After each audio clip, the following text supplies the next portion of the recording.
Amado Pai Universal, agradecemos por cada nova manhã e pela vida que se renova a cada dia, nos trazendo tantos aprendizados. Pedimos ao nosso ajustador do pensamento que nos guie em todos os momentos, tanto nos felizes quanto nos difíceis, e que tenhamos sempre a sabedoria e o discernimento para lidar com todos eles. Que o Espírito da Verdade ilumine a nossa busca pela verdade, pela beleza e pela bondade, e nos inspire a praticá-las junto aos nossos irmãos, e que a cada dia possamos ser luz e refletir o teu amor infinito. Amém. Amém. Tudo bem, pessoal. Vamos lá, vamos começar a nossa leitura de hoje. Bem-vindo a todos aqueles a quem eu não cumprimentei ainda. E vamos então continuar a leitura lá do nosso querido Jesus ali. Boa noite. Vamos lá. Boa Quem noite. é que pode nos ajudar com a leitura aqui? Posso ajudar. Então, vamos lá, Sussu. O significado da morte na cruz. Embora não haja sido para expiar uma culpa racial, a qual o homem mortal de fato não tem, que Jesus passou pela morte na cruz, nem para providenciar nenhuma espécie de aproximação efetiva a um Deus de algum modo ofendido e implacável. E embora o Filho do Homem não tenha oferecido a si próprio em sacrifício para apaziguar a ira de Deus e abrir o caminho para que o homem pecador tivesse a salvação, não obstante essas ideias de expiação e de propiciação serem errôneas, no entanto, as significações ligadas a essa morte de Jesus na cruz que não deveriam ser negligenciadas. É um fato que Urântia tornou-se conhecida em outros planetas habitados vizinhos como o mundo da cruz. Jesus desejava viver uma vida mortal plena na carne em Urântia. A morte é, comumente, uma parte da vida. A morte é o último ato no drama mortal. Nos vossos bem-intencionados esforços de escapar dos erros supersticiosos de uma interpretação falsa do significado da morte na cruz, deveríeis tratar de ter cuidados para não cometer o grande erro de deixar de perceber o verdadeiro significado e a importância autêntica da morte do Mestre. O homem mortal nunca foi propriedade dos arquifarsantes. Jesus não morreu para resgatar o homem das garras dos governantes apóstatas e dos príncipes caídos das esferas. O Pai nos céus nunca idealizou uma injustiça tão crassa quanto condenar uma alma mortal pelas más ações dos seus ancestrais. Nem a morte do Mestre na cruz teria sido um sacrifício que representasse um esforço para pagar a Deus um débito contraído pela raça da humanidade. Antes de Jesus haver vivido na terra, talvez poderíeis justificar-vos por crerdes em um Deus assim. Mas não depois de o Mestre ter vivido e morrido entre os seus semelhantes mortais. Moisés ensinou sobre a dignidade e a justiça de um Criador. Mas Jesus retratou o amor e a misericórdia do Pai Celeste. A natureza animal, a tendência para as más ações, pode ser hereditária, mas o pecado não é transmitido de pai para filho. O pecado é o ato de rebelião consciente e deliberada da parte da criatura individual volitiva contra a vontade do Pai e contra as leis dos filhos. Jesus viveu e morreu por um universo inteiro, não apenas pelas raças desse mundo. Se bem que os mortais dos reinos obtivessem a salvação, mesmo antes de Jesus haver vivido e morrido em Urântia, é fato, contudo, que a sua auto-outorga nesse mundo iluminou grandemente o caminho da salvação. A sua morte fez muito para deixar definitivamente clara a certeza da sobrevivência dos mortais depois da morte na carne. Embora muito dificilmente seja adequado falar de Jesus como alguém que se tenha sacrificado, como resgatador ou redentor, é totalmente correto referir-se a ele como um salvador. Para sempre, ele deixou o caminho da salvação, da sobrevivência, mais claro e certo.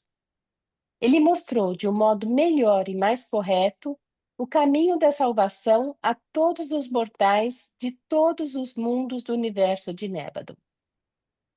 Uma vez que tenhais captado a ideia de Deus como um Pai verdadeiro e cheio de amor, conceito este que é o único que Jesus sempre ensinou, deveis imediatamente e com toda a consistência abandonar em sua totalidade todas aquelas noções primitivas sobre Deus como um monarca ofendido, um governante austero e todo-poderoso, cujo deleite maior é descobrir a vós, súditos seus, em más ações, e assegurar que sejais adequadamente punidos, a menos que um ser quase igual a ele próprio voluntarie-se para sofrer por vós ou morrer como substituto e no vosso lugar.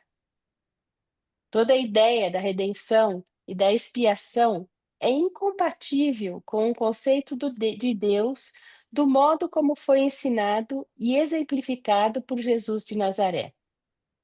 O amor infinito de Deus não é secundário a nada na natureza divina. Todo esse conceito de expiação e da salvação pelo sacrifício tem suas raízes e a sua base no egoísmo.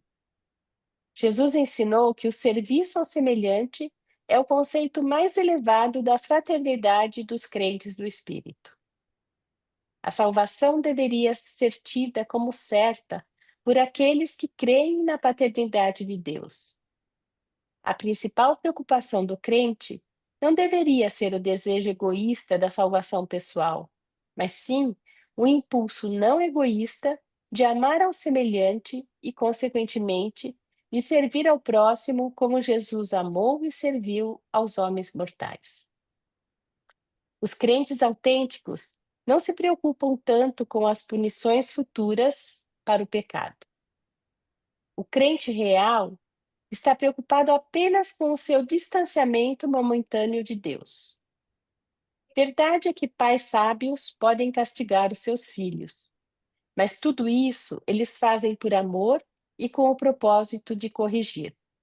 Eles não punem com raiva, nem castigam por represália. Ainda que Deus fosse um monarca austero e legalizador de um universo no qual a justiça reinasse suprema, certamente ele não estaria satisfeito com um esquema infantil de substituir um ofensor culpado por um sofredor inocente. A grande coisa sobre a morte de Jesus, no que se relaciona ao enriquecimento da experiência humana e à ampliação do caminho da salvação, não é o fato da sua morte, mas antes a maneira magnífica e o espírito sem par com o qual ele enfrentou a morte. Toda essa ideia da redenção na expiação coloca a salvação em um plano de irrealidade, tal conceito sendo puramente filosófico. A salvação humana é real, é baseada em duas realidades que podem ser captadas pela fé da criatura e daí tornam-se incorporadas à experiência individual humana. O fato da paternidade de Deus e a verdade correlata da fraternidade dos homens. É verdade, afinal, que sereis perdoados das vossas dívidas, assim como perdoares aos vossos devedores.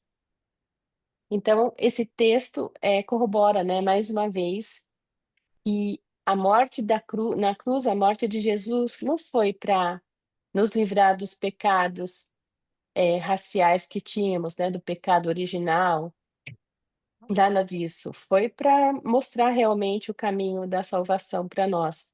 Ele foi para cumprir a sua auto-outorga, né, mostrando para nós como que é a jornada de você nascer aqui em Urante ou em qualquer planeta habitado por mortais e morrer e depois ir para as mansões e depois continuar o seu caminho até chegar nos braços do Pai. Então, esse é um grande embate que existe, talvez mais até do que a reencarnação, porque a reencarnação, embora o livro de Urântia, embora não, né? Com certeza o livro de Urântia nega que exista a reencarnação, algumas pessoas ainda falam que é uma questão de semântica, que existe um mundo de aperfeiçoamento, né? Segundo os ensinamentos espíritas, etc. Mas esse assunto, né? Esse tópico de que Jesus morreu para salvar os homens dos seus pecados, ele bate de frente, por exemplo, com os conceitos evangélicos de que nós recebemos a graça da morte de Jesus e que Jesus morreu para salvar a gente dos pecados. Então, acho que isso daí é um embate ainda maior do que o lance da reencarnação. É isso, pessoal. Obrigado, Sussu. Muito bem, pessoal. Doutor Estamos abertos a Henrique, outros comentários. Sim, diga. por favor, Sueli, você pode dizer de novo as suas palavras finais? É, é. Eu estava O que eu quis falando dos dizer é o seguinte, evangelhos, é porque eu então, que os perdi. evangélicos acreditam piamente que eu não tenho nada contra evangélicos. Eu falo isso porque a gente tem um genro nosso, é bastante evangélico, ele frequenta várias igrejas evangélicas, batista, protestante, eu nem sei as denominações todas, mas ele frequenta todas elas. E ele é um amor de menino, assim. O pai dele é pastor, o tio dele é pastor, mas ele é um amor, a gente adora ele de paixão e ele nos adora de paixão. E ele fala para minha filha que ele morre de pena da gente, porque nós somos pessoas muito boas, mas que a gente não vai conseguir sobreviver na eternidade. Eu nem sei como é que eles falam, ressuscitar, né? A gente não vai conseguir. Por quê? Porque a gente não acredita que Jesus morreu para nos salvar,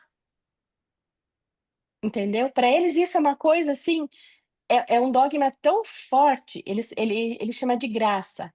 Eu não, ele fala, vocês não acreditam na graça, que é Jesus morrendo para salvar. Deus mandou o filho dele aqui na terra para morrer para salvar vocês, e vocês não acreditam nisso. E a gente tenta até passar o nosso ponto de vista, mas a gente ainda não conseguiu direito. Então ele fala para Carol, Carol, eu sinto pena dos seus pais porque eles são pessoas maravilhosas, mas eles não vão conseguir se salvar, entende? E outro dogma que existe, que o livro de Urântia contradiz, é o da reencarnação, né, dos espíritas. Mas assim, eu acho que esse que os evangélicos chamam da graça é mais forte até do que o da reencarnação, na minha É, opinião. e aproveitando só para dialogar um pouquinho sobre isso com você, é, eu vejo que o ponto comum entre vocês é que ambos acreditam na salvação, como eu. E o Sim, livro aham. de Urântia, ele está nos dizendo de que maneira essa salvação pode se concretizar, E né? qual é o Deus da gente, né? O nosso É, Deus é o Deus do amor, é o Pai maravilhoso, não é o Deus carrasco que fica anotando nossas faltas, né? Não, ele uhum, é o Deus do amor. uhum. Obrigada, Sueli. Nada, obrigada. Boa noite a todos. Boa noite, Aélio. Bem-vindo, é sua vez. Já, vamos lá. Eu acho que esse texto é bastante contundente e autoexplicativo, o que expõe muito as diferenças entre os ensinamentos do livro de Urântia e as religiões cristãs em geral. não é especificamente os evangélicos. Vale lembrar que os evangélicos são minoria. A igreja realmente dominante é a igreja ICAR, Igreja Católica Apostólica Romana, que quase 1,5 bilhão de pessoas, num total de 2,5 bilhão de cristãos. Eu estou fazendo esse destaque para dizer que o tema ressurreição e o tema reencarnação são temas distintos, completamente distintos. Aonde que o texto que nós acabamos de ler confronta ou afronta o ensinamento cristão de todas as igrejas cristãs, em geral, não especificamente a igreja A, B ou C, sendo que a Igreja Católica lidera esse entendimento. Mas as demais acompanham. Elas têm muitas diferenças entre si, mas elas têm muitas coisas em comum, muitas convergências.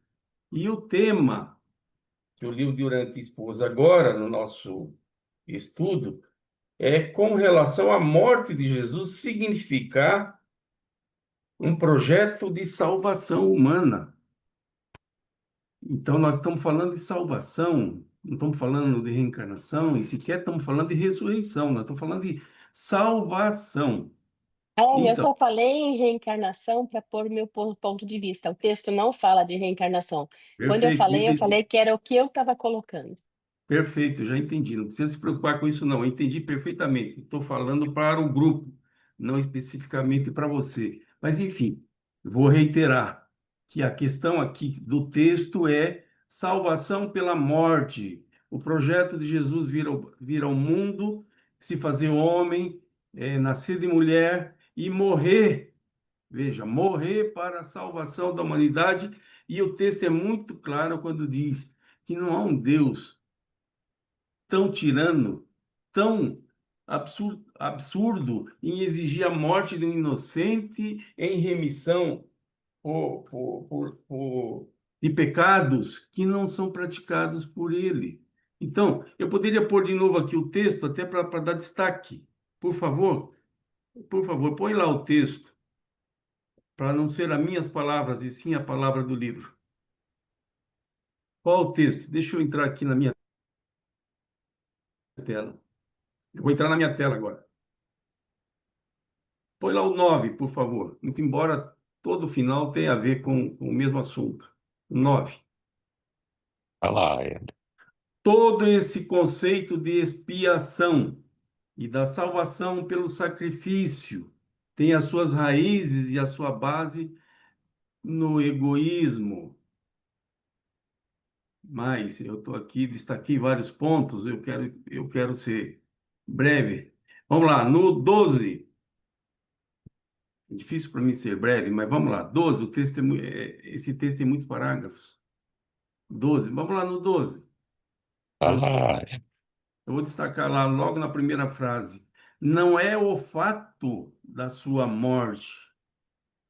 Ou seja, os cristãos em geral, não os evangélicos em particular, os em geral, focam a morte como a razão de ser de Jesus ter vindo à Terra.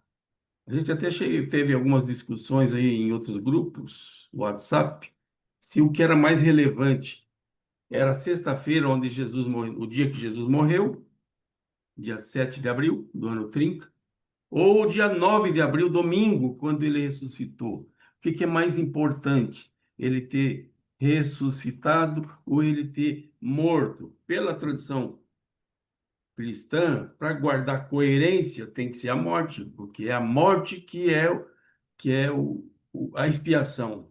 A ressurreição não é expiação. Mas vamos lá. Vou lá voltar para o 8, por favor. Vai lá, Ed. O penúltimo verso. Toda a ideia de redenção e da expiação é incompatível. Vamos lá, destaque para o incompatível, com o conceito de Deus, do modo como foi ensinado e exemplificado por Jesus de Nazaré. O amor infinito de Deus não é secundário a nada da natureza divina. Eu encerro, que eu acho que o texto é autoexplicativo e nós cristãos que temos alguma ligação com alguma, que somos igrejados, fomos educados errado a partir do que o livro Durante está ensinando. Salvo, é claro, melhor juízo. Obrigado. Obrigado, Aélia. Alguém quer fazer mais algum comentário?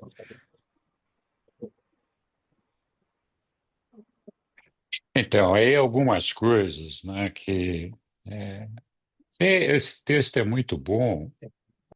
Ele traz uma série de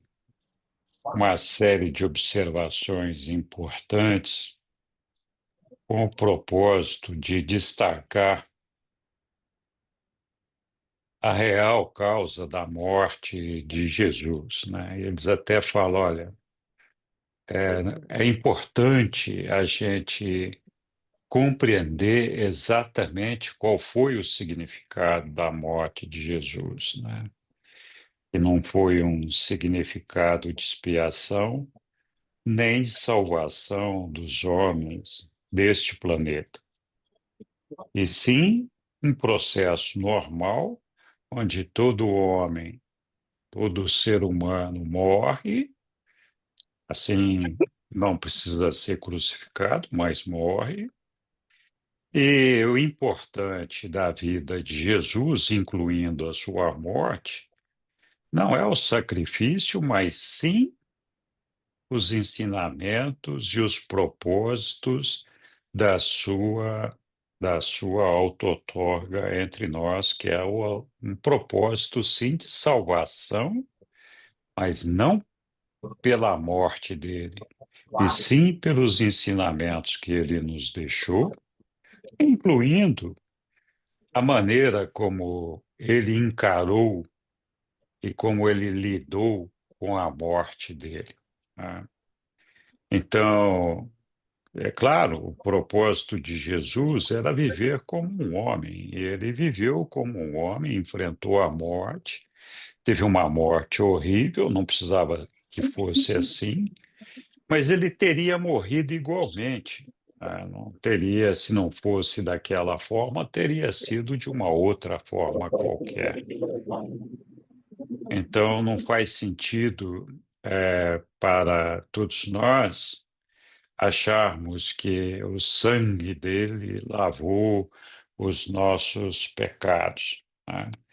Então, a importância da gente compreender a vida de Jesus, e é uma vida, assim, de nos ensinar o caminho da salvação, reside justamente na maneira como ele se portou na vida toda, mostrando a nossa filiação ao nosso Pai e a irmandade aos homens, né? Não poderia ser diferente. E, curiosamente, o texto repete, para dar ênfase a essa questão da expiação, duas ou três vezes que Jesus morreu e a morte dele, a vida dele, a morte dele, não foi para salvar ninguém de Urântia. Foi para salvar os homens de Urântia, assim, com seus ensinamentos, mas foi para todo o universo de Nébadon. Essa insistência dos reveladores ao tocar nesse ponto reside no fato de que não todos os planetas do mundo tinham os mesmos problemas que nós. E nós egoisticamente achamos que Jesus viveu a vida dele ao autotorga exclusivamente para nós aqui em Urante, quando, na verdade, ele viveu para todo o Nébadon, para mostrar a todo o Nébadon o caminho de salvação. Então, se a gente for partir do pressuposto que ele tinha um trabalho de expiação a ser feito, significa que nós teríamos que admitir que a expiação estava sendo feita para todos os planetas de Nébadon, o que não é verdade. Em contrapartida, a vida e os ensinamentos dele foram para todo o Nébado. Então, a gente não pode dizer, não, ele viveu a vida dele aqui e todos esses ensinamentos para todo o Nébado, mas a morte não, a morte foi só uma expiação só para o nosso planeta aqui. Não dá para a gente pensar dessa forma. Um outro fato curioso, é um destaque que me chamou a atenção nesses textos que o revelador colocou ali, dizendo o seguinte, que o amor, ele não só perdoa o pecado, mas como ele extingue o pecado, ele aniquila o pecado, ele elimina o pecado.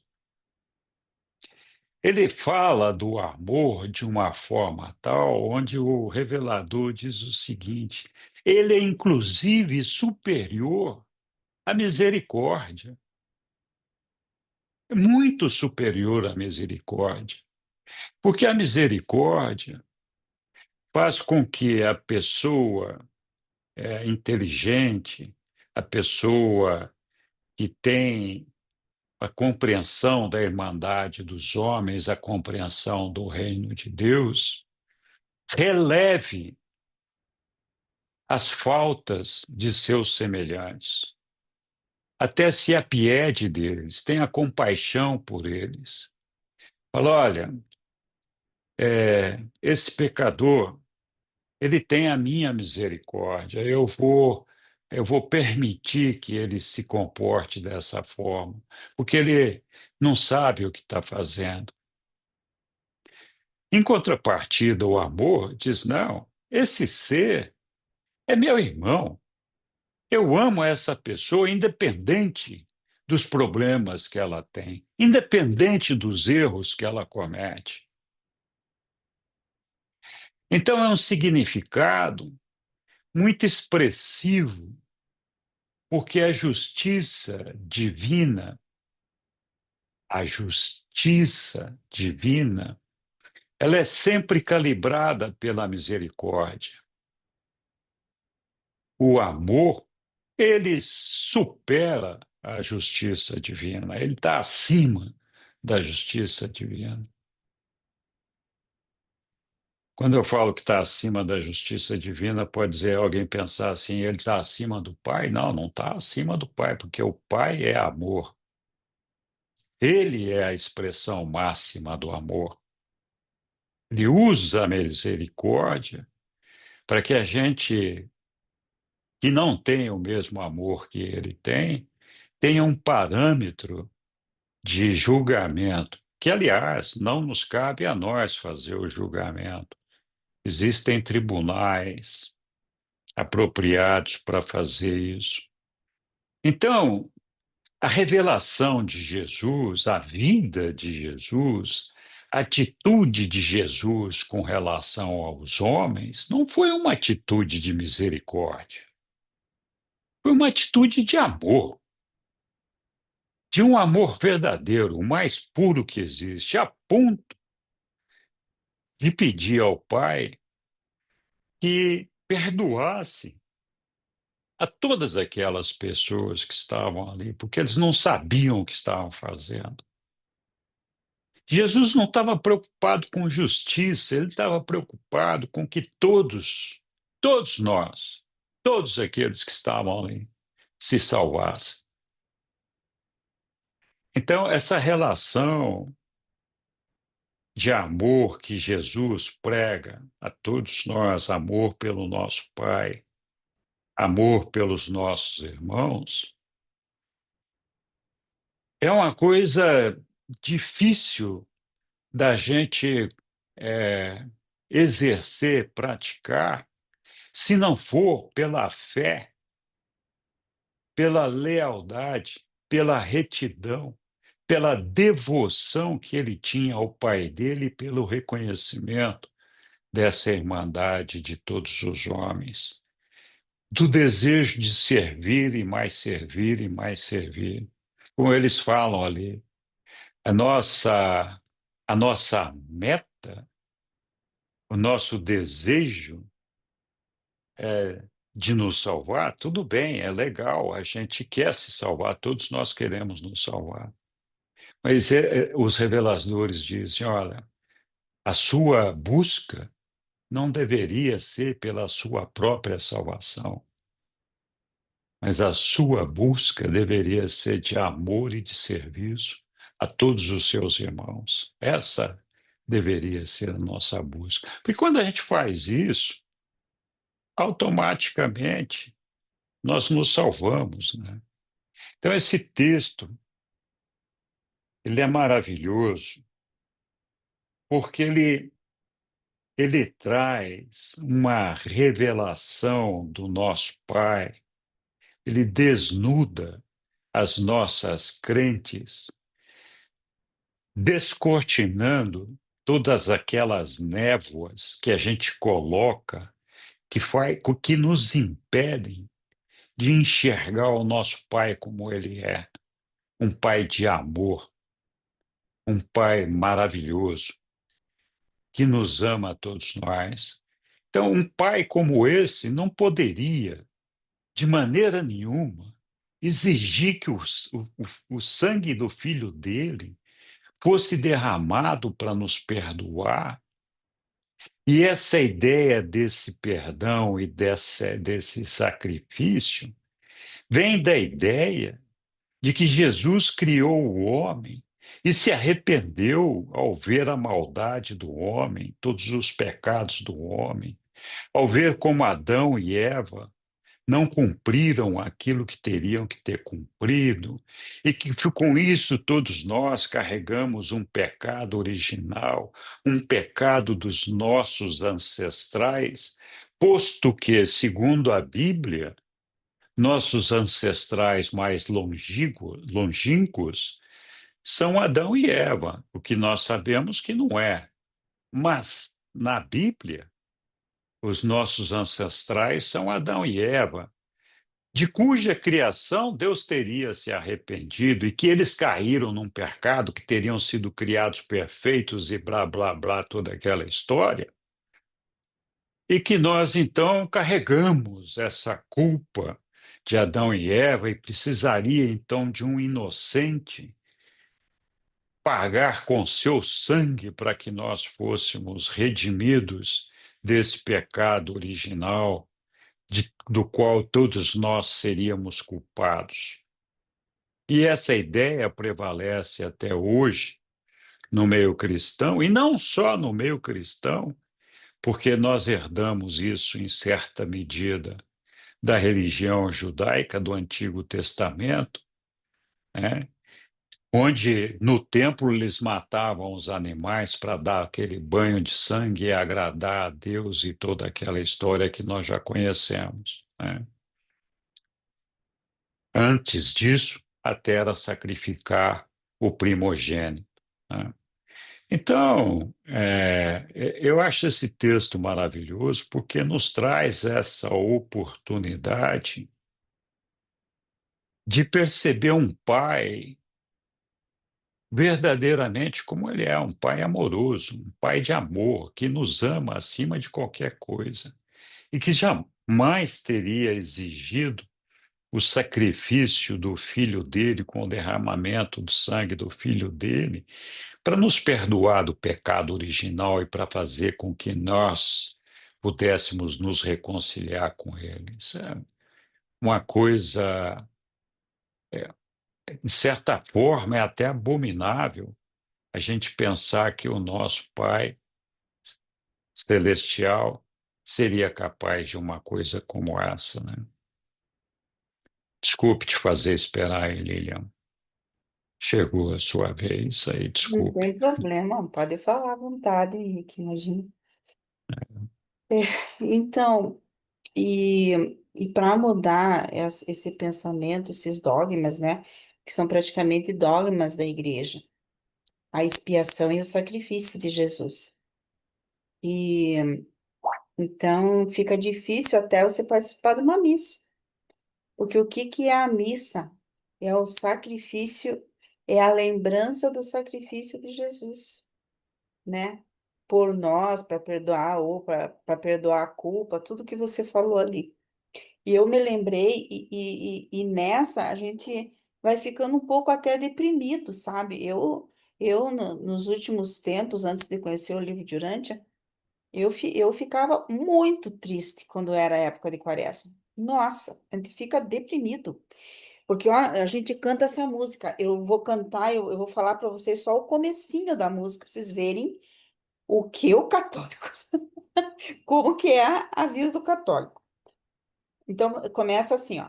A morrer crucificado, teu Jesus é condenado por teus crimes pecador, por teus crimes pecador. Então, isso a gente canta e o cristão, o católico canta toda a quaresma, né? E é uma música assim bem lenta, pesada, que você fica naquela coisa assim.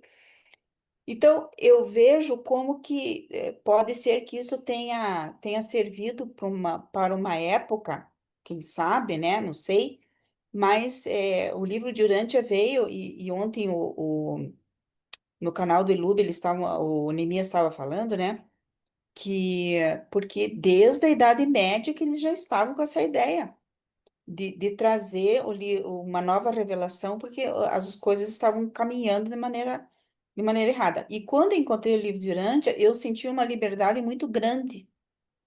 Eu me senti livre, como diz o Henrique ali, para amar, livre para amar, para viver o amor do Pai, sentir que o Pai me amava, né? E agora, assim, para mim, esse ano tem sido bastante um sacrifício, vamos dizer assim, né? Você saber que toda a missa, eles repetem o sacrifício de Jesus. Eles repetem a morte e tudo bem, a ressurreição, mas então é bem difícil, né? E todo dia, todas as horas, tal.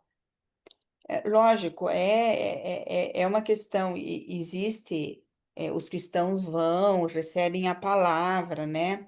Rezam, oram, tem instrução, tudo, tem a parte que, lógico, as pessoas, mas ao mesmo tempo, essa culpa ela fica tão embrenhada que às vezes as pessoas até elas têm que ir para um psicólogo mesmo para ver o que está acontecendo. Por que que eu me sinto tão culpada de tudo? Será que sou eu a causa de tudo, né? Então é muito bom ver assim essa questão da salvação, né? Que você estava falando ali, Sueli, que a gente não vai ser salvo porque não acredita na salvação, né? Não, Jesus veio mesmo iluminar o nosso caminho. Acho que a gente deve falar isso para essas pessoas, né? Ele é a nossa salvação porque ele veio iluminar os nossos caminhos, mas não que ele precisasse ser sacrificado ou que Deus iria sacrificar. É uma coisa muito assim. A gente não entra na cabeça. Quanto mais a gente pensa assim, a gente não entra na cabeça, né? Como que Deus vai permitir que o filho dele fosse sacrificado daquela maneira, né? A gente não quer isso para os filhos jamais. Imagine se Deus, amor, vai querer isso para o próprio filho, né? Ao contrário, a gente se coloca no lugar do filho e morre pelo filho, E né? é verdade, né? Isso mesmo. Então, mas para ver assim como que, de certa maneira, as instituições elas oprimem os seus seguidores. Né? Elas oprimem e as pessoas ficam presas ali naquele ritual, né? Tanto que agora, eu não sei se porque as pessoas estão estudando mais, os jovens nem estão querendo muito participar desses rituais mais assim, né?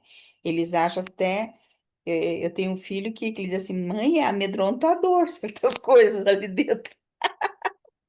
Meio que dá medo, que amedronta, né? Mas ali é bem explicadinho, e graças a Deus o livro de Urântia veio para libertar a gente mesmo. Obrigada, viu? E boa noite, que eu nem dei boa noite, e fui entrando assim, né? Cheguei atrasada e fui entrando. Boa noite, Lilian. Obrigado. Oi, Caio. Só um comentário. O mais triste de tudo isso é que essas confusões todas são geradas pelas leituras, né? Elas acabam poluindo a discussão, né? Então, a gente, em vez de se focar nas coisas que são as reais, que tem a ver com religião, e religião não é denominação religiosa, não é vertente religiosa, religião é uma coisa pessoal de cada um, né? Mas a hora que você pergunta para qualquer um na rua religião, a pessoa logicamente liga a que denominação você está, né? Essas discussões que tem são muito marcadas por coisas que não entram na cabeça de alguém que pensa minimamente, né? Só fazem com que muitos jovens e muitas pessoas que têm um pouco mais de que questionam, né? E querem é, ter algo que elas possam não aceitar cegamente, né, mas simplesmente discutir, evoluir, né, e discutir de uma maneira mais aberta, simplesmente elas não conseguem se encaixar nas caixinhas que tem por aí, né, e isso só gera muita rejeição, né. Então tem videozinho no Instagram, no TikTok de um cara que fica na rua falando: "Você acredita em Jesus?" E aí você vê a resposta das pessoas é um negócio desalentador, tá? Porque as pessoas confundem a pessoa Jesus com o Jesus que a Igreja Católica denomina, ou as igrejas evangélicas denominam, que é aquele que é o Cordeiro de Deus, que foi que o Pai mandou para ser sacrificado, e isso, sinceramente, para mim, claramente não entra na cabeça de qualquer pessoa que pense minimamente, porque não tem fundamento, né? A Sueli falou de reencarnação, aquele ciclo de penitências de reencarnatórios, né? Eu cheguei a falar para minha esposa, eu falei assim, olha, para mim não tem sentido uma coisa, se você reencarnasse e ainda tivesse memória do que você fez, aí eu poderia dizer que tem algum senso de justiça nisso, né? Mas o fato de que você reencarna e você simplesmente perde toda a memória do que você fez e agora você está sofrendo uma penitência por algo que nem você mesmo sabe o que foi, isso para mim não é incompatível com uma justiça divina, porque você não faria isso com seu filho. Você não daria, nenhum pai, com o mínimo de consciência, daria uma penitência para o filho por algo que ele não está ciente do que ele fez. Você primeiro explica para o seu filho o que ele fez. Depois você dá a penitência para que ele entenda por que que ele está tendo uma restrição, né, alguma coisa. Então, assim, são provas práticas que, sabe, derrubam qualquer lógica, né?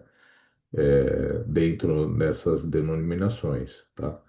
E infelizmente a gente está num cenário hoje que como o Evangelho real de Jesus Cristo não foi passado corretamente, existe uma tremenda confusão que existe dessas todas as denominações, são extremas confusões, que são confusões próprias de entendimentos, confusões teológicas, que se vocês forem ver no próprio Evangelho real de Jesus, não tem teologia.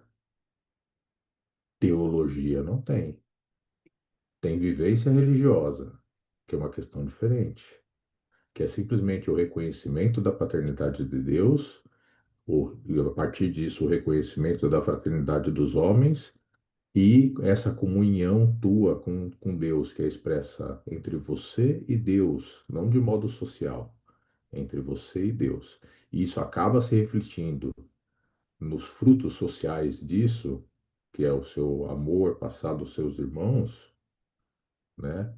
Isso gera depois toda a questão teológica, mas essas questões teológicas, que é o que você, como você sente, como você acredita, como você expõe, como você manifesta as tuas crenças, no Evangelho de Jesus, isso é feito de modo livre.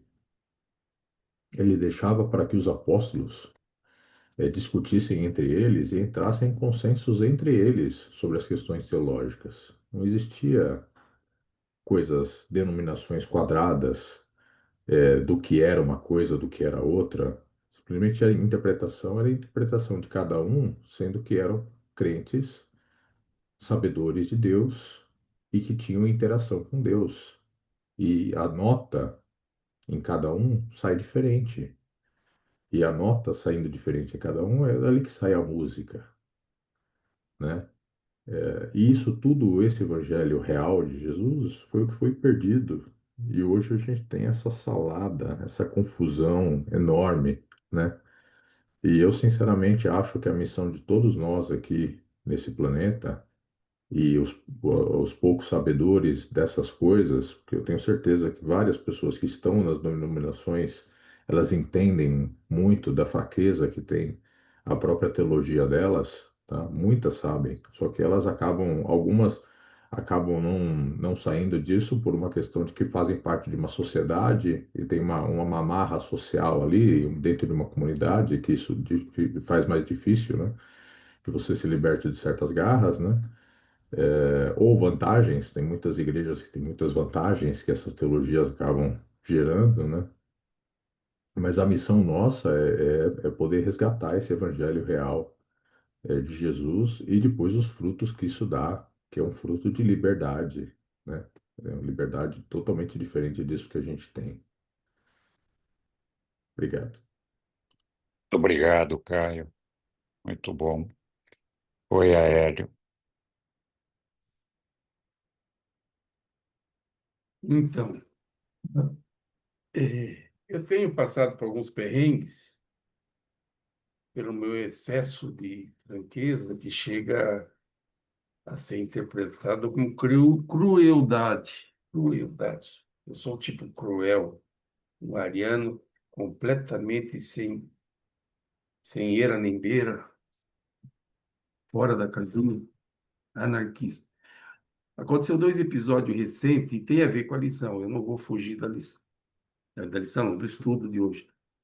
É, eu tenho levado a Neuza, minha mulher, na igreja adventista. Eu sou desigrejado desde 2019. Eu não tive saúde para frequentar a igreja adventista, porque de fato eu não concordo com nada que eles dizem, e você ficar num ambiente onde você fica o tempo todo falando contra, é complicado. Mas, enfim, vamos direto ao ponto. Eu levo a Neuza e aproveito, ela é no sábado, o culto é no sábado, e eu aproveito o sábado e vou no comércio, moro no litoral, vou dar uma passeada pela orla, enfim. Começa às 9, termina às 11, eu tenho essas horas para poder me distrair por aí. Mas quando o tempo está ruim, ela me obriga a entrar na igreja. E aconteceu de eu entrar na igreja. E a igrejas evangélicas, eu posso falar das batistas e posso falar dos adventistas, além do culto, eles têm a escola. A ideia é uma escola, de normalmente 30, 40 minutos. E aí tem um tema, que é uma liçãozinha que segue a cartilha. Bom, no estudo que eu compareci, e aí está o incidente, estava falando sobre Josué.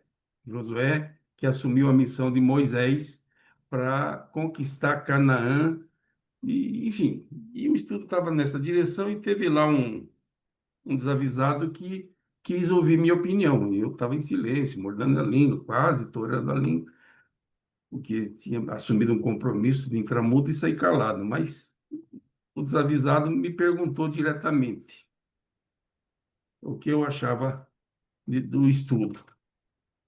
Falei, bom, vocês não vão querer saber o que eu acho? Mas, não, nós queremos sim. Mas um tanto desavisado.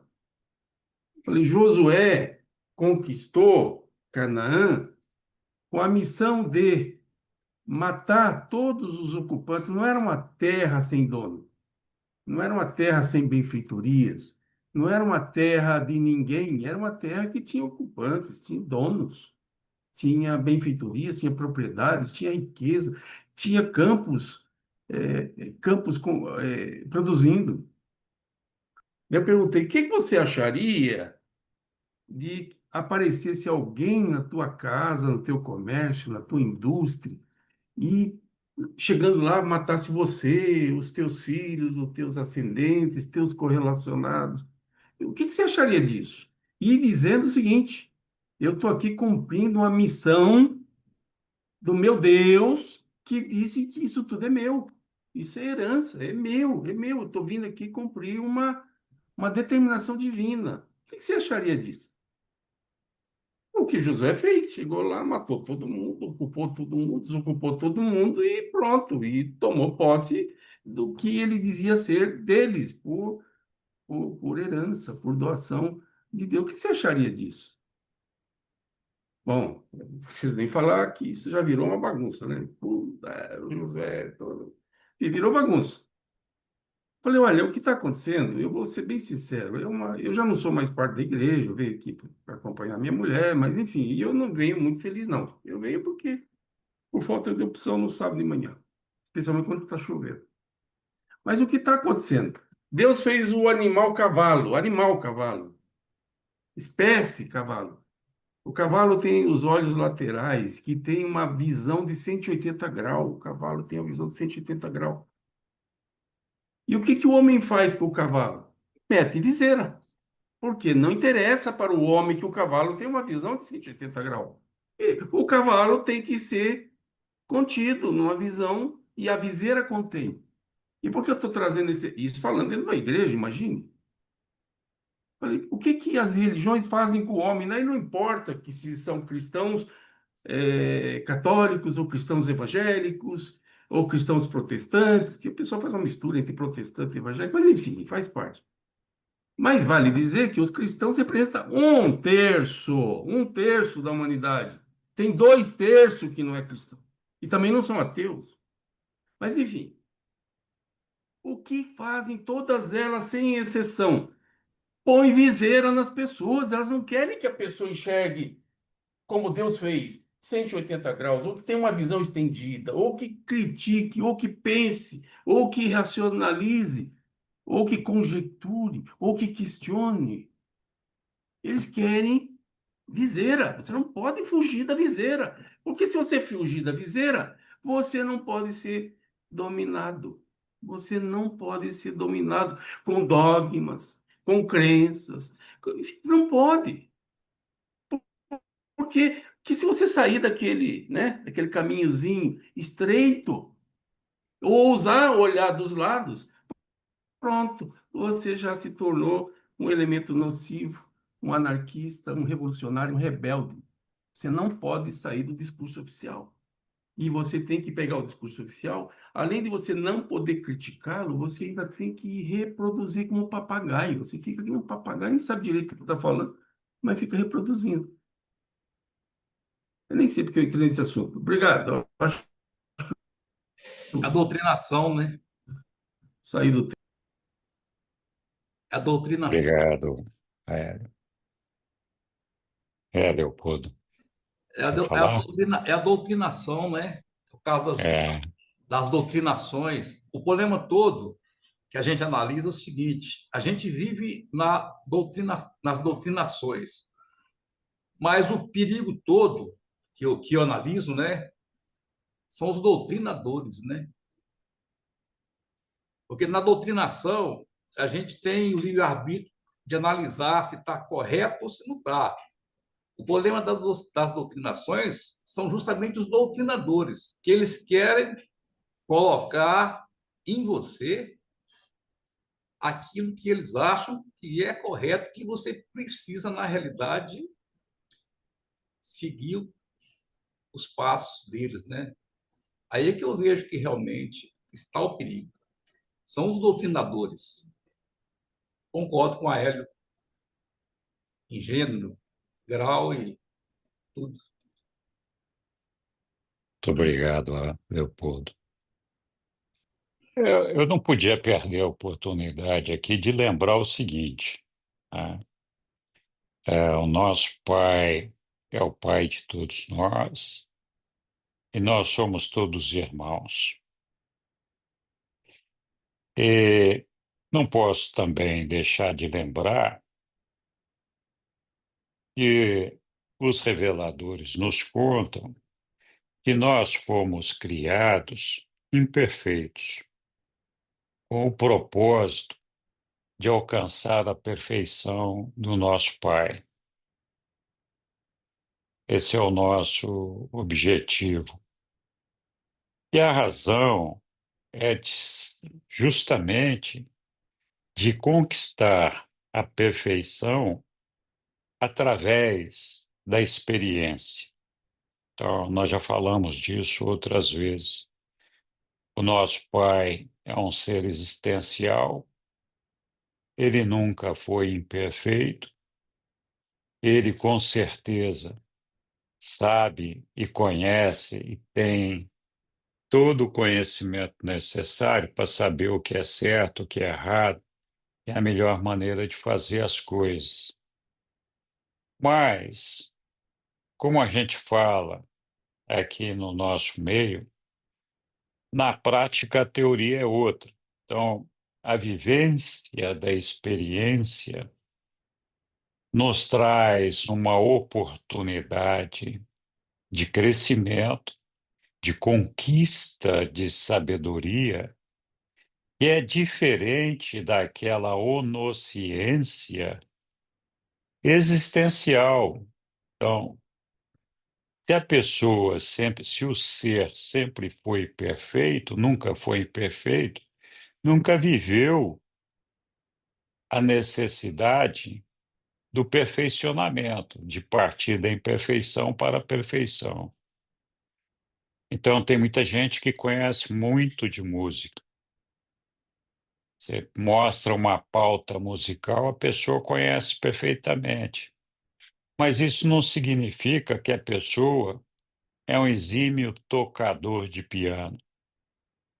Então, a experiência é um elemento necessário para a gente cobrir o perfeicionamento por meio da experiência, é um elemento necessário para que, somado à onisciência, à teoria, a gente tenha a perfeição alcançada em todos os níveis. E é por isso que uma parte do nosso Eu Sou Todo-Poderoso,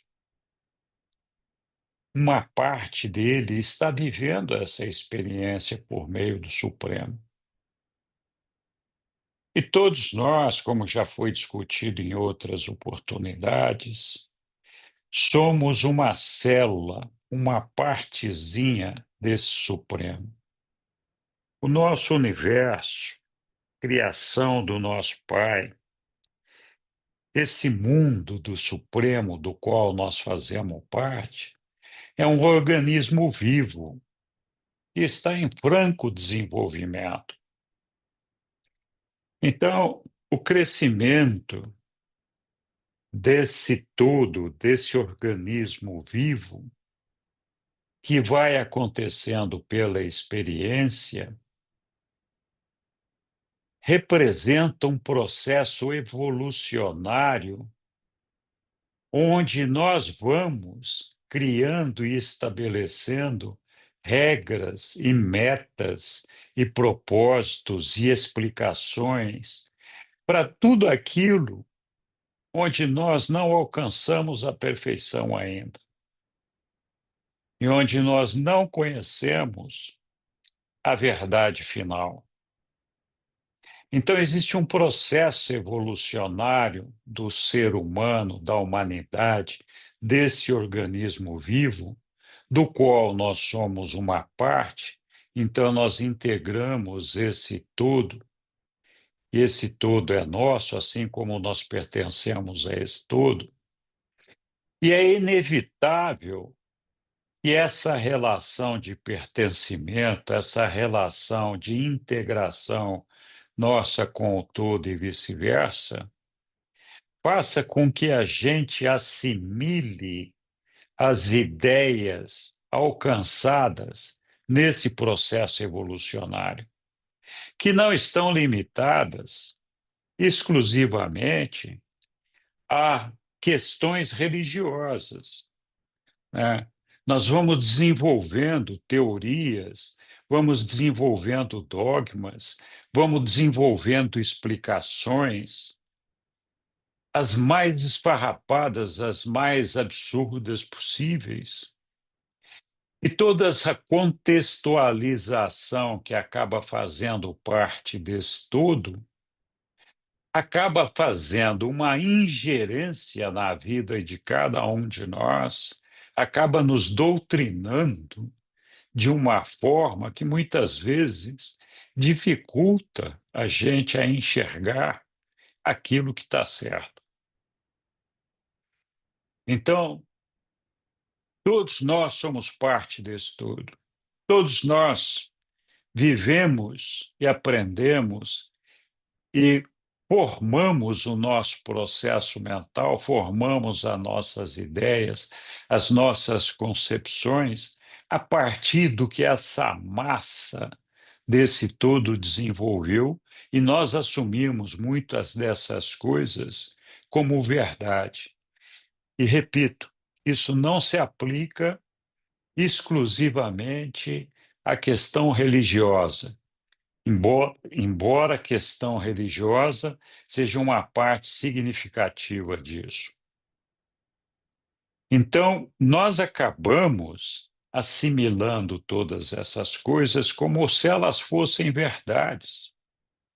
Nós vamos construindo a nossa maneira de pensar, a nossa maneira de ser, a partir desse conjunto.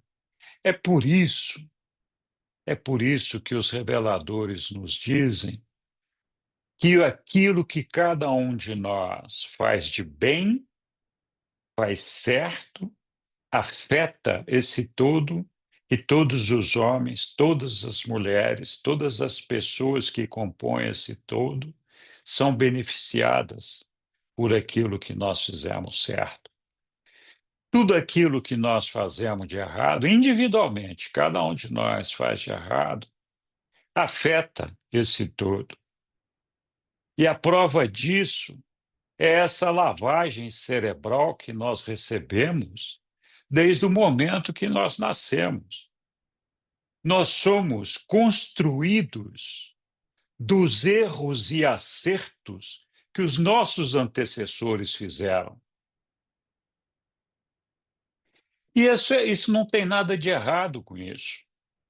Esse é um processo evolucionário, é um processo que envolve acertos e erros.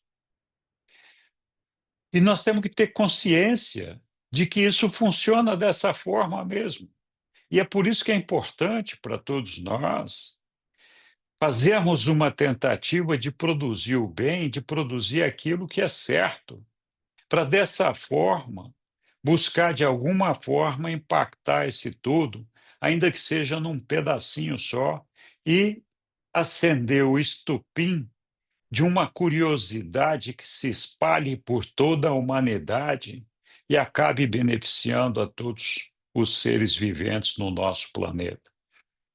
Então, é, essa é a dificuldade, essa é a dificuldade que nós temos para entender a vida de Jesus.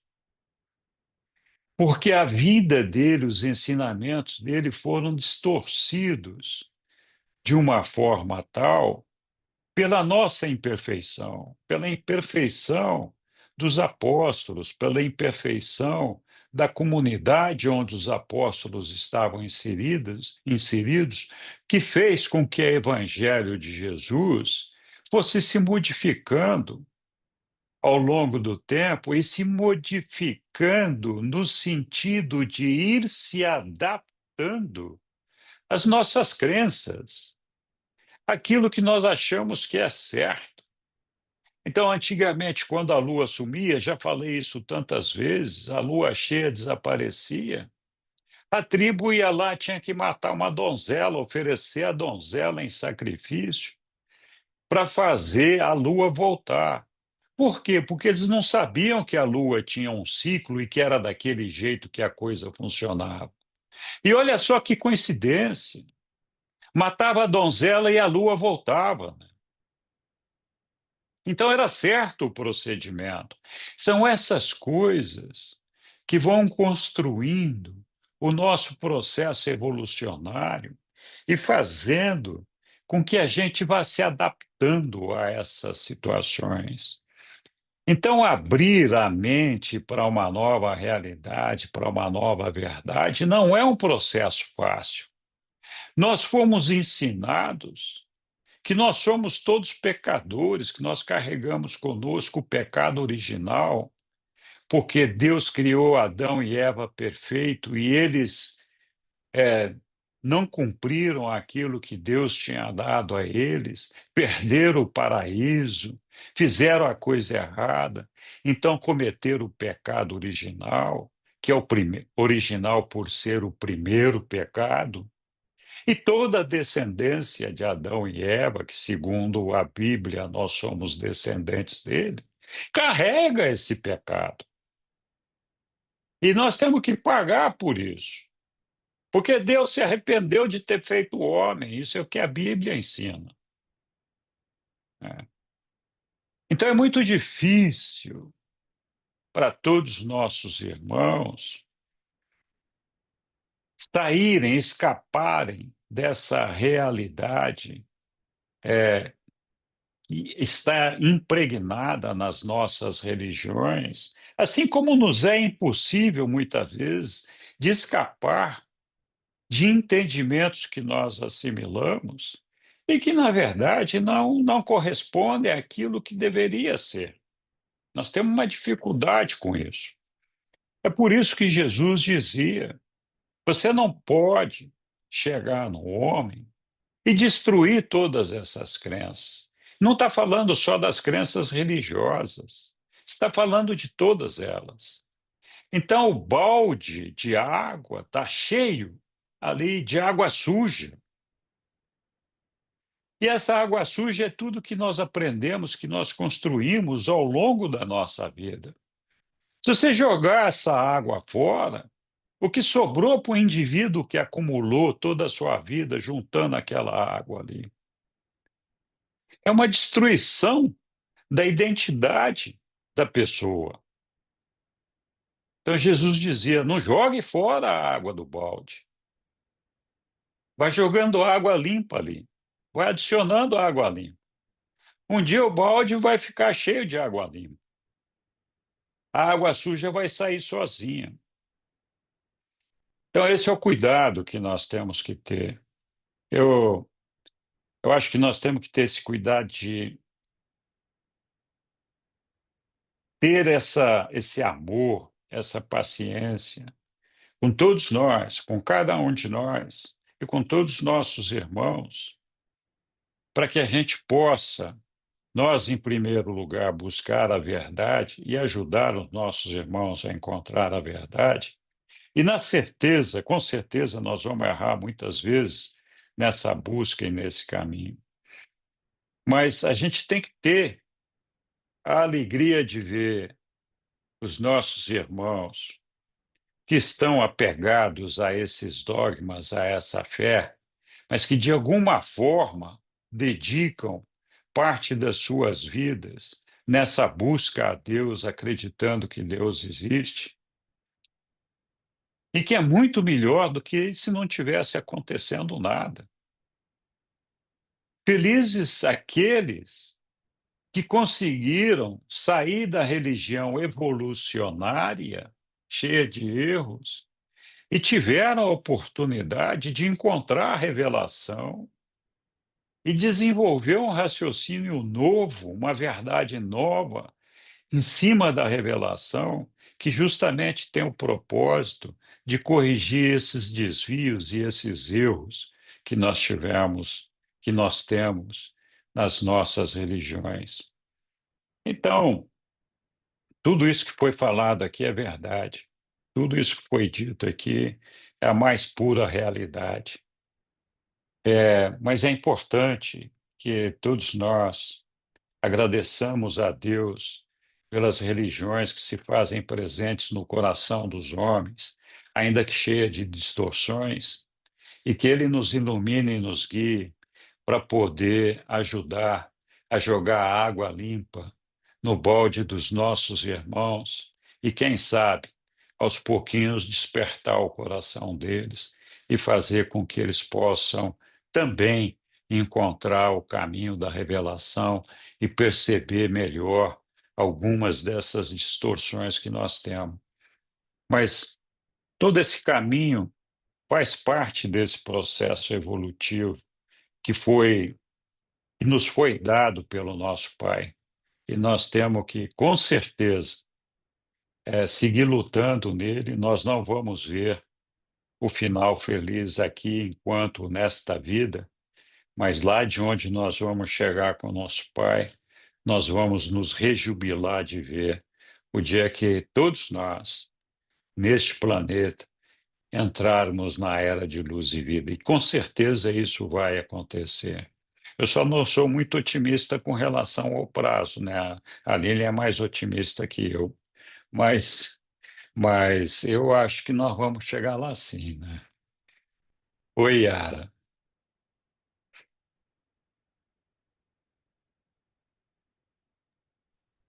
Estou abrindo o microfone aqui.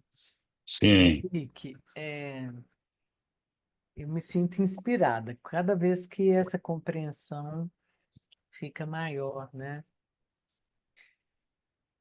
Eu tenho observado em mim que a minha dificuldade é, às vezes, de entender que nós podemos ser diferentes e não precisamos ficar com tanta intolerância.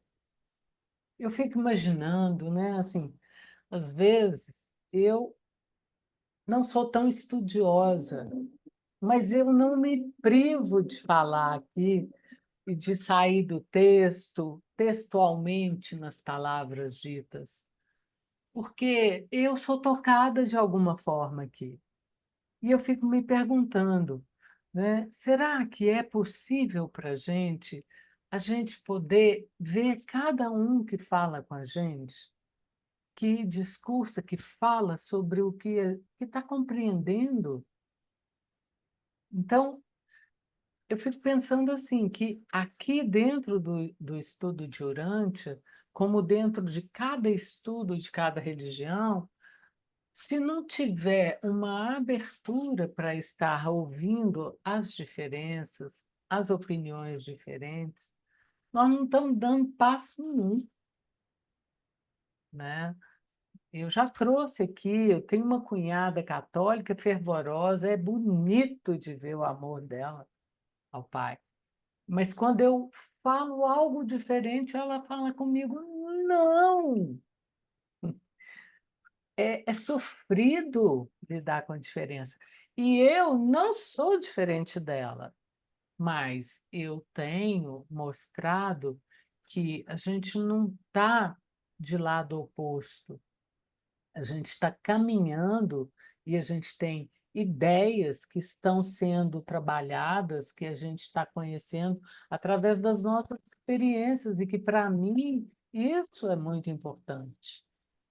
É exatamente a abertura que eu adquiro com a minha experiência de ir para um olhar mais curioso é que me leva a dar um passo à frente.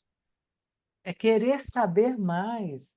Esse saber mais está em todo lugar. Que bom que o Aélio foi lá, levou a mulher dele e não se sente tão bem, mas entrou, né? Porque às vezes a nossa resistência é tão forte que, se eu não me identifico totalmente com uma crença e não vou estar com pessoas tão da mesma crença, eu não posso entrar e frequentar. E dirá ajudar meus irmãos, levar alguma coisa, iluminar alguma coisa, né? E eu tenho pensado muito como é que a gente pode iluminar, sem ser um sol muito forte em cima do outro. Eu estou pesquisando aqui dentro, ó. verdade, Yara. Olha, é, por experiência própria e por exemplos vistos, um deles Jesus, santo de casa não faz milagre. Então, Jesus não conseguiu convencer a família dele daquilo que ele queria convencer. Estou falando da família carnal, né? Então, todos eles tinham a sua própria ideia sobre o que devia ser a vida de Jesus.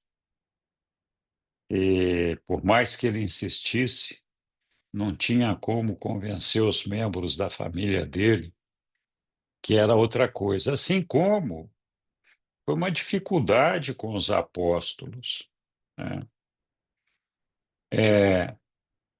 E eu, cada vez que eu insisti com a minha família, falando do livro de Urântia, eu entrei pelo cano, porque, na verdade, o pessoal acha que eu sou meio louco. E o chato de galocha, lá vem ele com essa história desse livro de novo, né?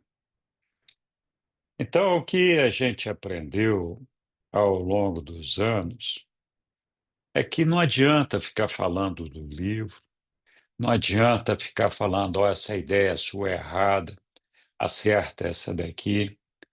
Então, os questionamentos não podem ser de confronto, não pode ser de colocar em xeque as ideias das pessoas, né?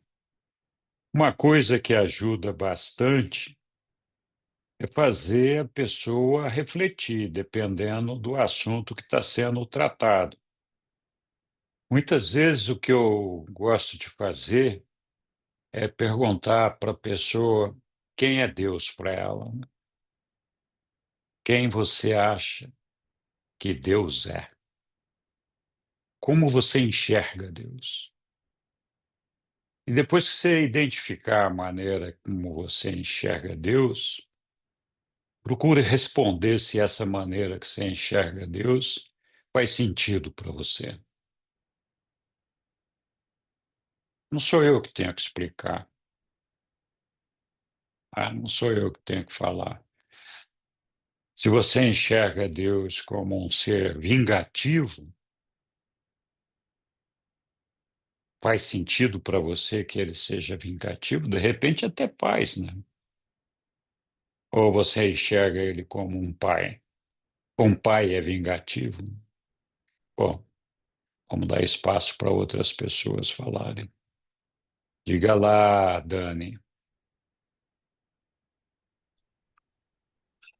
Gente, na minha experiência de conviver com pessoas que pensam diferente, e dentro desse contexto de religião, por exemplo, a minha irmã virou evangélica fervorosa e me convidou amigavelmente, tipo, praticamente me empurrou assim, como se eu tivesse me obrigada, entre aspas, a participar de um retiro evangélico. E eu, com todas as minhas antipatias e esse meu jeito super meigo, entre aspas, nem um pingo de me manifestar, né? A primeira coisa interessante foi quando eles começaram a gritar lá, que eles falam gritando, né? Aí eu comecei a me retirar e a pastora, mas você tá se sentindo mesmo? Não, não tô, porque é muito grito, né? E aí, assim, eu sou um pouco autista e eu acho que não é assim que chama o Espírito Santo, não. E aí ela até mudou, eram 2 dias, né? Graças a Deus, meu Deus, que a mulher entendeu. Aí ela começou a tirar assim o microfone da boca, assim, mas porque eu vi a abertura, numa brincadeira, num tom de brincadeira, fui falando, né? Mas questão assim de religião, de tudo, eu não tento convencer. Coisas que eu acho interessantes do livro de Urântia, eu já fui até aplaudida, lá mesmo no meio dos evangélicos, eu falando do meu entendimento do livro de Urântia, mas sem falar do livro de Urântia, e a menina até brincou. Mulher, tu devia ser a pastora. Tu fala tão bem de Jesus. Eu disse, pois é, mas é só falando, né? Tu sabe que na prática, deixo claro também. E assim, eu só não faço questão de estar perto de homem-bomba, mas assim, me dou bem com todo mundo de outras religiões. Sabe, assim, eu fico assim, caramba, o mundo é isso. Se eu gosto de ser livre, se a pessoa, e eu observo, é tão impressionante Que a minha irmã, ela diz, olha, Jesus veio, lavou o sangue de Jesus. Eu ouvi tudo isso e tudo. Eu ficava, gente, mas como é que pode? Mas serve tão bem para eles, para quem tá, o Leopoldo falou assim, o perigo são os doutrinadores. Eu já acho que não é um problema, porque assim, se eu que cresci, eu tinha raiva de Jesus. Eu dizia, como é que pode? Só Jesus é o Filho de Deus e eu. Eu ficava assim, então... e aí fui mexida em várias doutrinas, espírita, não sei o quê, não sei o quê. É a própria pessoa, no fim das contas, que faz escolha. Então, quando eu olho para aquela pessoa que está inserida nesse contexto, eu digo, mas peraí, mas se eu, naquele estado de cegueira, de inconsciência, conseguir chegar aqui, a minha mente abriu, soltou o paraquedas, por que é que essa daqui também não pode? Esse aqui é o momento dela, eu vou só olhar para ela, às vezes na minha cabeça eu fico até assim, você tá certa, eu tô errada, você tá certa, eu tô errada, que é pro meu ego não se exaltar muito, é um exercício maravilhoso. Chega, eu fico em paz, serena, a pessoa falando de tudo, eu fico muito em paz com aquilo. Então, ela termina de falar, eu digo, tchau, minha irmã, muito, muito obrigada, olha, foi incrível estar na sua presença, até a próxima, ou até nunca mais, né? E dependendo do jeito da pessoa também, eu tenho o direito, a escolha de também não querer mais trocar uma ideia com aquela pessoa e tudo, mas super normal. Super normal. Quem quiser ser, pensar, ótimo. É isso aí. Obrigado, Dani. Espero que não tenha nenhuma pessoa com quem você não tenha que falar de novo, que todas elas sejam pessoas que você possa continuar falando. Vamos lá, Roberto, diga lá, meu querido.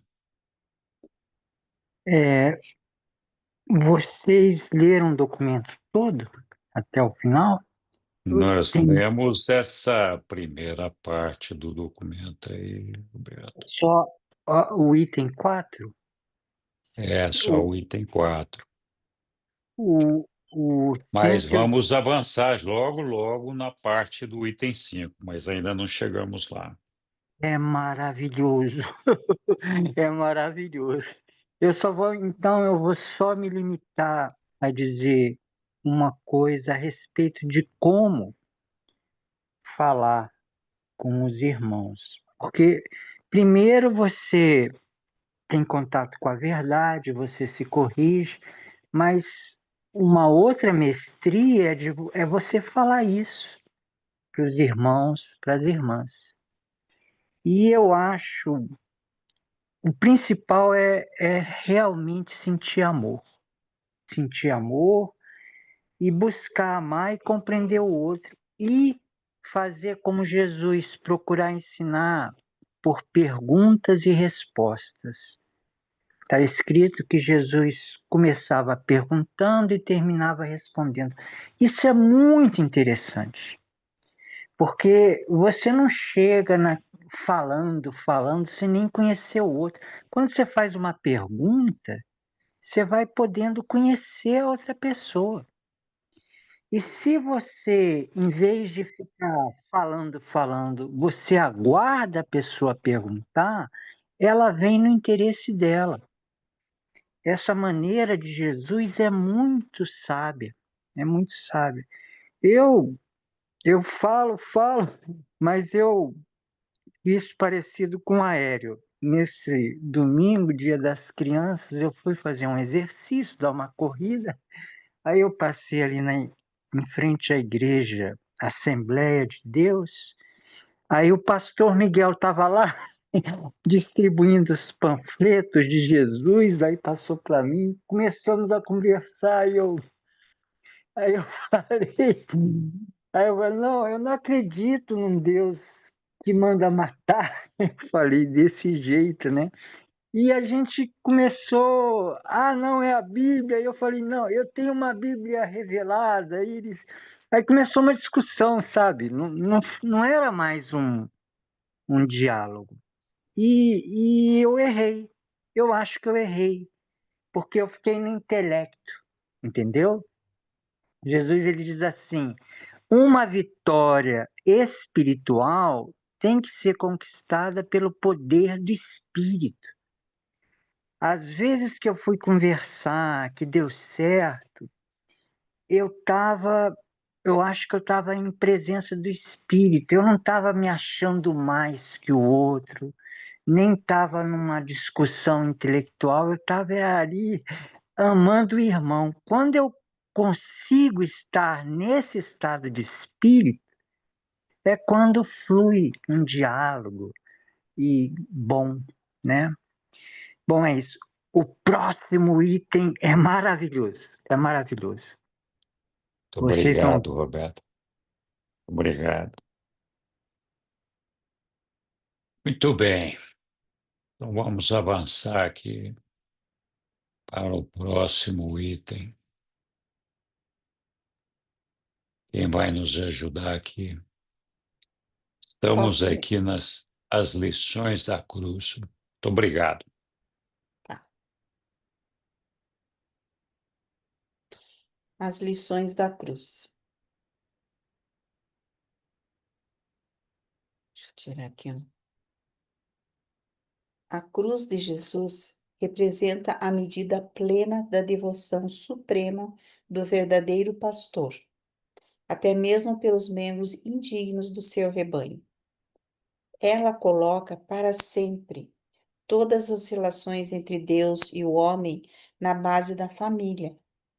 Deus é o pai, o homem é o seu filho. O amor de um pai pelo seu filho, torna-se a verdade central nas relações universais de Criador e criatura. Não a justiça de um rei, que busca satisfação nos sofrimentos e nas punições do súdito que comete o mal. A cruz mostra para sempre que a atitude de Jesus para com os pecadores não foi nem de condenação, nem de indulgência, mas de salvação eterna por amor. Jesus é verdadeiramente um Salvador, no sentido de que a sua vida e a sua morte conquistam os homens para a bondade e para a sobrevivência justa. Jesus tanto ama os homens que o seu amor desperta uma resposta de amor no coração humano. O amor é verdadeiramente contagioso e eternamente criativo.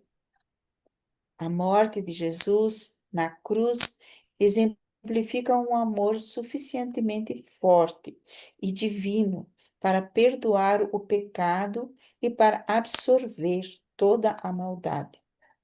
Jesus revelou a esse mundo uma qualidade mais elevada de retidão do que a justiça, mais que a mera diferença técnica entre o certo e o errado. O amor divino não perdoa os erros meramente. Ele absorve-os e, de fato, destrói-os. O perdão do amor transcende totalmente o perdão da misericórdia.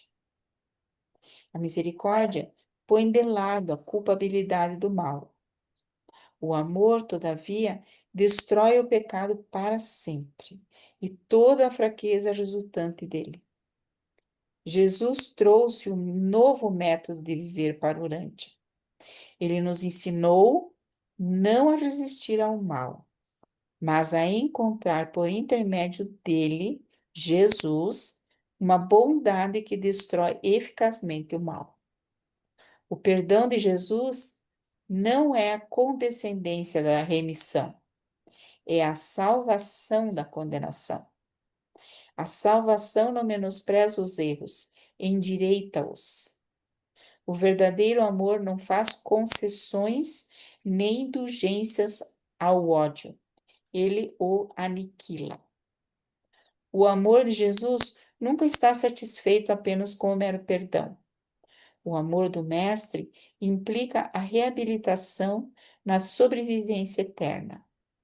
É perfeitamente correto falar de salvação como redenção, se isso vos referirdes a essa eterna reabilitação. Com o poder do seu amor pessoal pelos homens, Jesus pôde romper a influência do pecado e do mal. E com isso, ele libertou os homens para escolher melhores modos de viver. Jesus retratou uma libertação do passado que em si mesma promete um triunfo para o futuro. O perdão dado assim provê a salvação. A beleza do amor divino, quando plenamente aceito no coração humano, destrói para sempre a fascinação do pecado e o poder do mal. Os sofrimentos de Jesus não se limitaram à crucificação. Na realidade, Jesus de Nazaré passou mais de 25 anos na cruz de uma vida mortal intensa e real.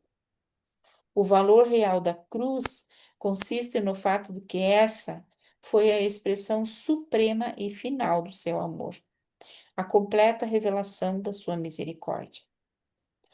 Em milhões de mundos habitados, dezenas de trilhões de criaturas em evolução que podem ter sido tentadas a desistir da luta moral e abandonar a boa luta da fé, lançaram um novo olhar para Jesus na cruz e então continuaram no seu caminho, inspirada pela visão de Deus, entregando a sua vida encarnada em devoção ao serviço não egoísta do homem.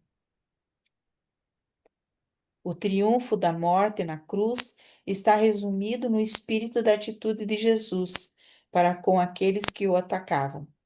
Ele fez da cruz um símbolo eterno do triunfo do amor sobre o ódio e da vitória da verdade sobre o mal, quando ele orou: Pai, perdoa-os, pois eles não sabem o que fazem.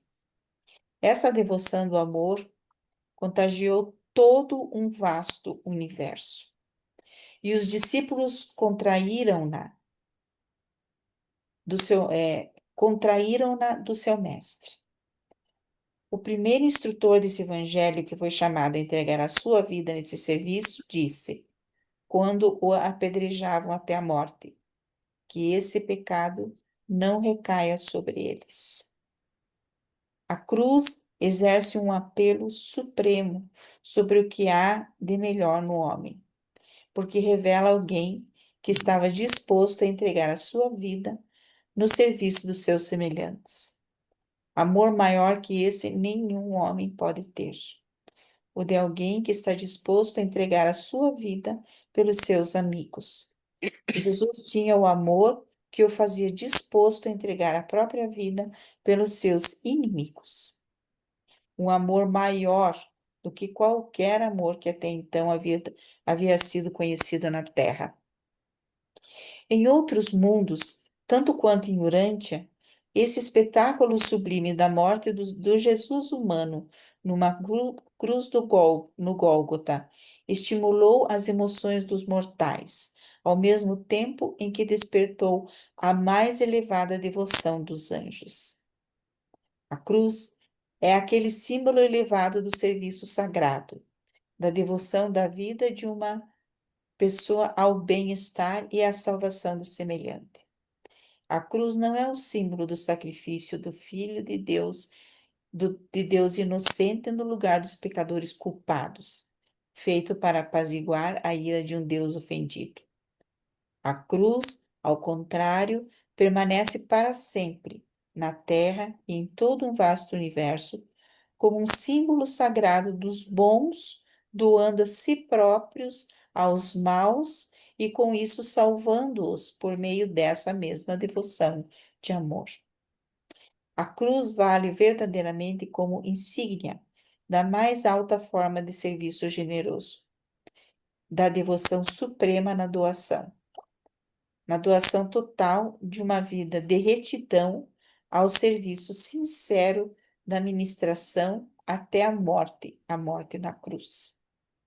E a própria visão desse grande símbolo da vida de auto-outorga e de entrega de Jesus nos inspira verdadeiramente a todos nós a querer fazer a mesma coisa. Quando os homens e as mulheres que sabem pensar contemplam a Jesus oferecendo a sua vida na cruz, dificilmente se permitirão queixar-se de novo, diante mesmo dos sofrimentos mais severos da vida, e muito menos diante de pequenos embaraços e mágoas puramente fictícias.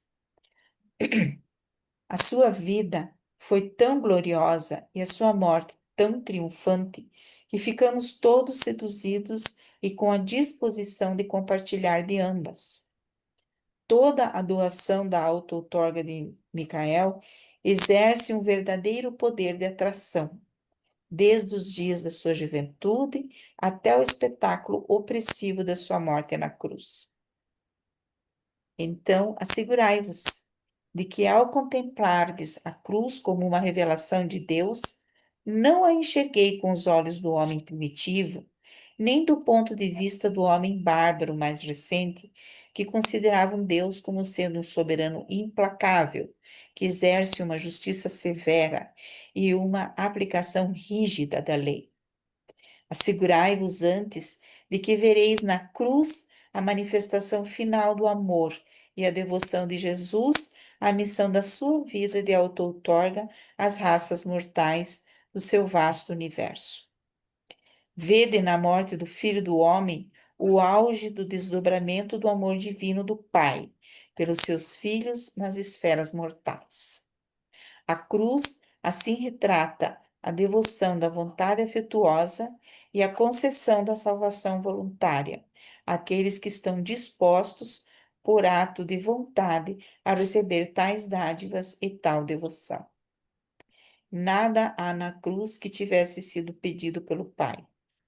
Apenas tudo aquilo que Jesus deu, com toda a disposição da sua vontade, e aquilo que se recusou a evitar. Se o homem não pode valorar Jesus de algum outro modo, nem compreender o significado da auto-outorga na terra, ele pode ao menos compreender a irmandade companheira dos seus sofrimentos mortais. Nenhum homem jamais pode temer que o Criador desconheça a natureza ou a extensão das aflições temporais próprias dele.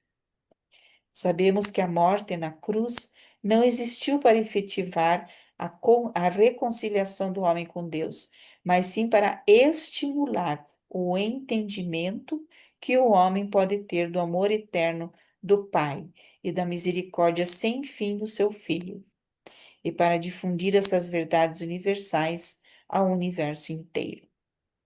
Obrigada. Obrigado, Lilian. Muito legal. Roberto, quer fazer algum comentário? Dani, então vamos lá. Eu gostei muito dessa parte que ele falou, homens e mulheres que sabem pensar jamais fariam queixas, tendo como exemplo ele que morreu lá na cruz e como isso foi prova de amor.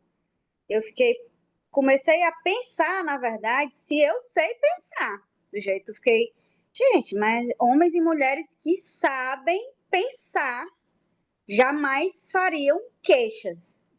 Eu tava de um jeito que eu tava me queixando até dos passarinhos aqui cantando de manhã na janela. Teve um dia que eu acordei irritada. Cala a boca! Com um passarinho gritando. Meu Deus do céu!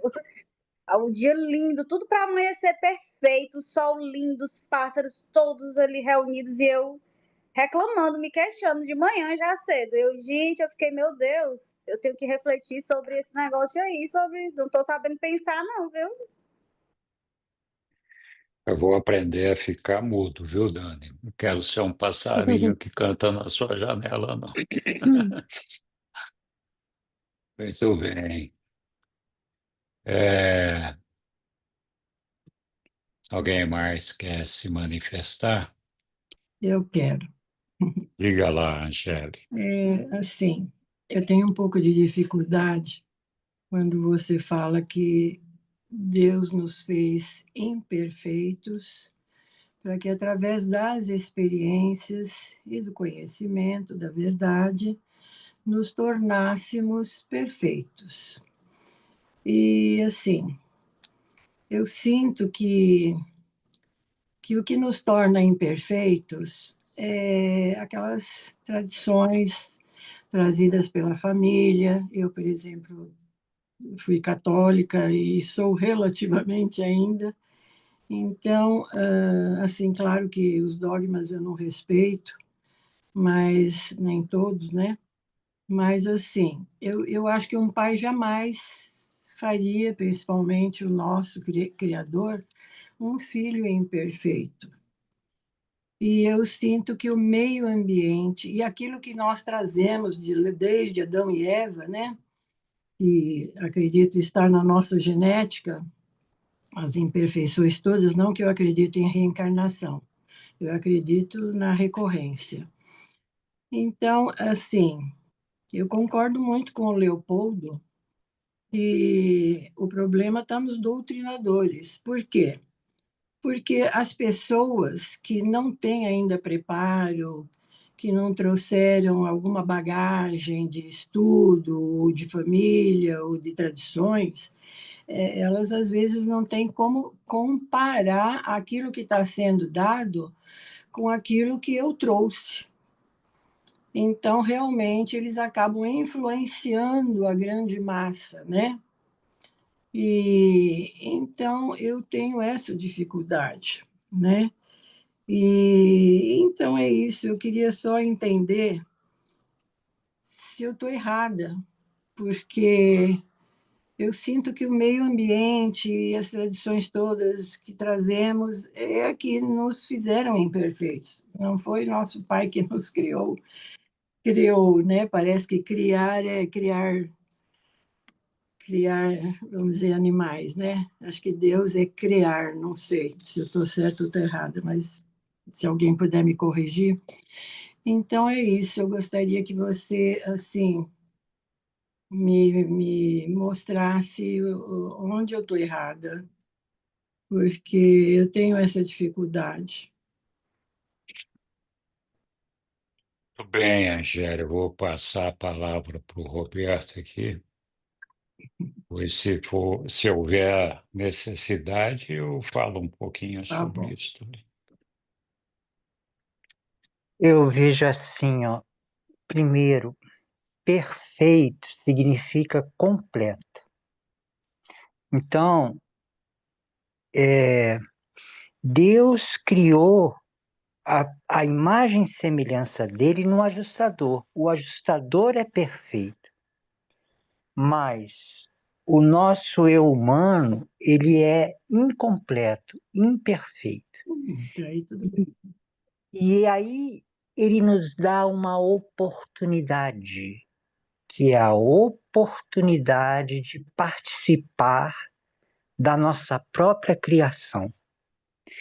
Existe as criaturas feitas perfeitas de início, que são os cidadãos de Avona, e existe nós, dos universos do tempo e do espaço, feitos incompletos, imperfeitos.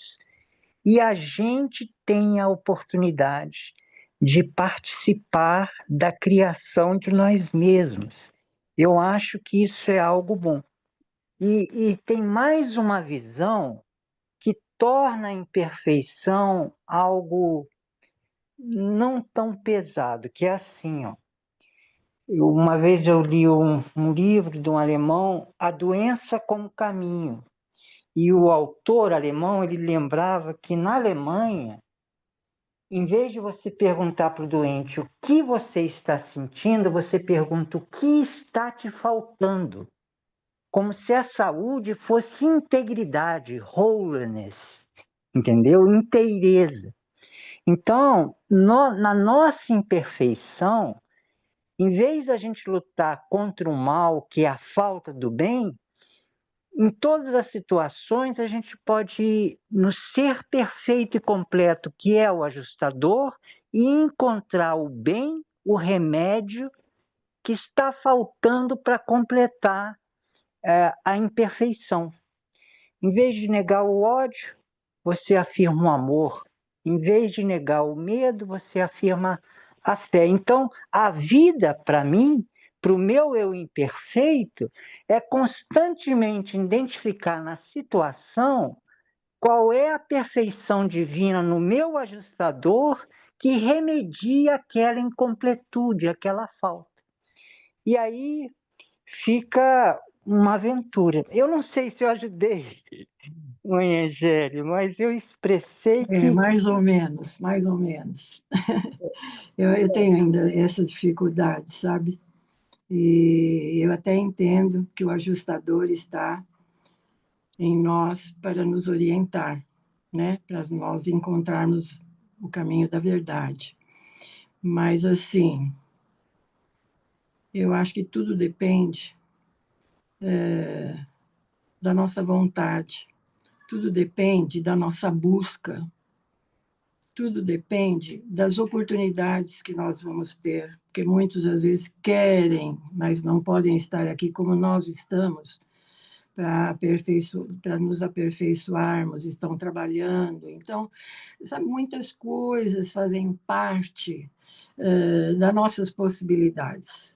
Claro que muitos têm a possibilidade e estão lá na televisão, né?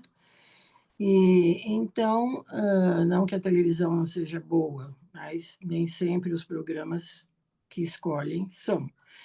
Mas, assim, eu continuo ainda um pouquinho. Eu entendi bem o seu ponto de vista, e acho que tem muita lógica, mas eu ainda não estou 100%, vamos supor, aceitando que a gente vem imperfeito.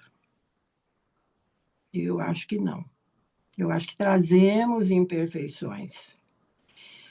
Temos oportunidades de imperfeições, sim, porque não buscamos. Agora, eu não acredito que Deus nos colocou no mundo imperfeitos. Não. Claro que nós estamos aqui para evoluirmos e chegarmos um dia à felicidade de poder chegar até o paraíso. Mas eu ainda tenho essa dificuldade. Desculpa. Vocês são muito mais estudiosos do que eu, e eu devagarinho talvez vou Olha, aceitar as ideias. olha, Angélica, não é uma questão de estudo. Eh, Se fosse assim, o analfabeto, desprovido de recursos, que vive